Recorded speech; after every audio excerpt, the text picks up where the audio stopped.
honestly, I'm totally lost for words. Totally lost for words. What's happened the past week, the past couple of days, just... Yeah, the emotions are raw. Even more so when I wrote the tweet on Saturday. It was as I said in my tweet, it's my bangiversary. It was my anniversary getting blown up. It was us squaddies called it your bangiversary. So that day's always raw for me anyway. Raw for me and my family. Normally I'm quite quiet. I keep myself to myself. Me and my wife will have a few drinks and reminisce. But I just felt on Saturday I had to write something. I had to put my 2 pence in. Just seeing events unfold in Afghanistan, just heartbreaking and devastating to see. Just the country I fought in and fought for has just gone up in smoke like that. Absolutely crazy. Jack, that's the thing. You say you keep yourself to yourself. You've just got on with life because you felt like you made a sacrifice for the future of Afghanistan and its people. And I wonder what you feel thinking about them now. I mean, the desperation of those people on the tarmac, and they're the ones that can make it to the airport. There are many in provinces that have no access, no way out. And I just wonder what you think about them, because you had to leave them behind, but you thought you were leaving them in safe hands. Absolutely. I just feel so sorry for them.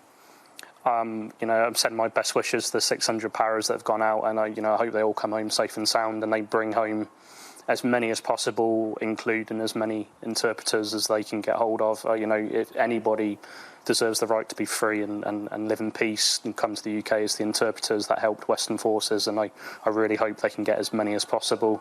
I feel sorry for the country of Afghanistan. My job out there was to find bombs, to find improvised explosive devices. I love my job. I'm so proud to have served in the British military and the British Army, and the job I'd done was high risk, but I loved it. It was high adrenaline.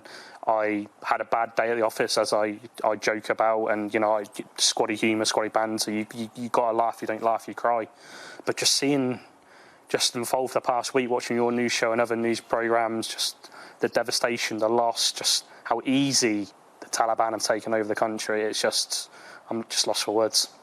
Jack, do you think Allied forces should have stayed? The US President Joe Biden, his final withdrawal of US troops was seen as the final straw, giving the Taliban the green light to move in, and they took over the country in less than 2 weeks. That caught everyone off guard, it seems, including the United States.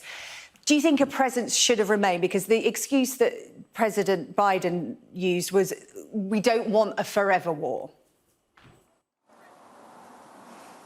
I get that to a degree.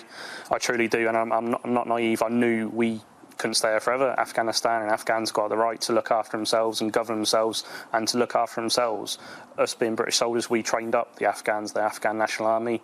The British Army is the best in the world, and we gave them the best training, the best weapons, spent God knows how many millions training them.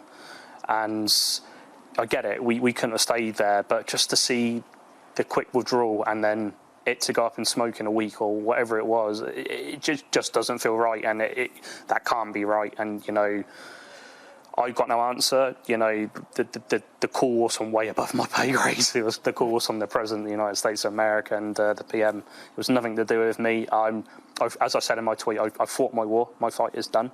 I'm home and I'm positive. I'm lucky to be alive, and I'm very thankful to be alive. I'm making the most of my life. I just wanted to put my 2 pence and just put my opinion. That's all it was. Jack, your opinion counts. You were there. You paid a sacrifice to keep Afghanistan and its people safe, and that has all been undone. So you are more than welcome to give us your 2 pennies worth, £1, £5, however much you want on this show. I just wonder what you would say to Boris Johnson if he's watching now, because the Defence Secretary was on Sky News earlier today and said there is no option of UK troops going back. That part of the war in Afghanistan is done. Sure. To Boris Johnson, me personally, was it worth it? He said, British soldiers didn't die in vain, but I don't think he'll ever say that face to face of a grieving mum or a grieving wife, a grieving father. you know, I lost my legs and I will never walk again, and I'm bound to a wheelchair for the rest of my life. Don't get me wrong, I knew the risks. I signed up on the dotted line, and I knew the risk going out. I was proud to serve my country. I knew that, but I wanted something out of Afghanistan. I truly felt I was making a difference in Afghanistan. Every bomb that I was finding was saving their life. These bombs don't discriminate. These IEDs don't discriminate. It doesn't matter if you're a British serviceman, an American, or you're a local Afghan. If you stand on it, it's going bang, and you're losing a leg, you're losing an arm, you're losing your life. Everyone I found was hoping to make a difference. Just seeing the Taliban just walk around and cut their own detail, and it's filling their own boots. It's horrendous, and I honestly wouldn't know what I want to say to the Prime Minister.